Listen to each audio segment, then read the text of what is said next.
Welcome to Unit 4 of Romans and Galatians. You're going to have to forgive me for the lack of any professional background or clothing for this week's video. It's snowing big time in Atlanta. Perhaps it's snowing where you are. You may be able to see the snow coming down through the door here. My wife is a nurse and she's stuck at the hospital even overnight due to the snow. My kids were out of school early, so I'm here with them. If you hear them in the background, we'll just carry on despite the fact that this is an odd setting for this kind of video.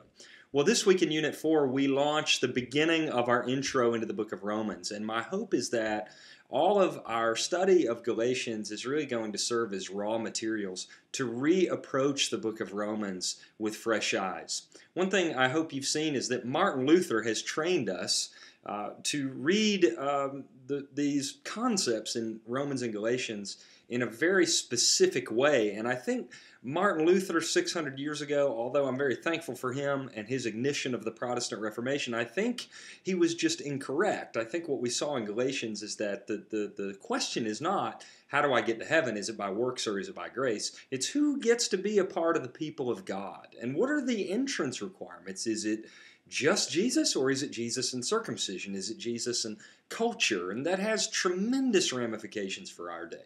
Well, today, or this week rather, as we dive into the book of Romans, you're going to be reading two interesting sources along with the Great House textbook. You'll be viewing a video from N.T. Wright and D.A. Carson. D.A. Carson is the big name from the first school where I taught, Trinity University in Deerfield, Illinois. And he and N.T. Wright are arch nemesis. So I hope you'll pick up on some of the tensions between them in the different ways that they interpret matters of Torah, and particularly the definition of faith in Romans. So I suspect that our discussion on Torah in Romans 2 is really going to be exciting and fruitful. You'll see that once again you have two writing assignments due this week. The first is a reflection paper to cover units 3 and 4. So this reflection paper will be straddling Galatians and Romans. I hope by now you're seeing what I want in the reflection papers and in the posts. I'm wanting to see your engagement with the textbooks. Not all of you have caught on to that, even though I can't repeat myself enough. I'm not interested in your opinion or your devotional thoughts or what you think after you read a couple chapters in Romans. I'm interested in what you think about Fee, Great House, N.T. Wright, and D.A. Carson for this particular reflection paper. So make sure you engage with them so that you can get the highest grade. Secondly, the second stage of the research project is due. This is the second big section or second Roman numeral in the research paper guidelines document. So this includes analyzing the text, using your research sources that you have begun to scour in order to answer the questions that you laid out in the first step of this assignment.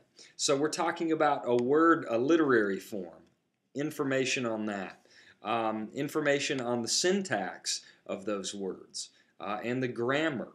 We're looking for information from commentaries on your particular passage. Anything that's going to help you answer those questions that you laid out in the preliminary assignment for the research paper.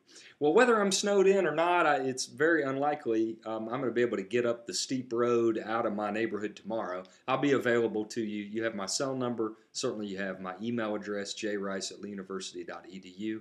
Let me encourage you, please don't use the Ask the Instructor drop box. The odds of me checking that, I just can't remember.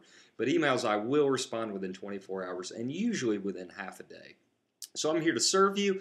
Help me know how I can help you do as best as you can in the class. Appreciate your hard work thus far and looking forward to a great unit this week. God bless.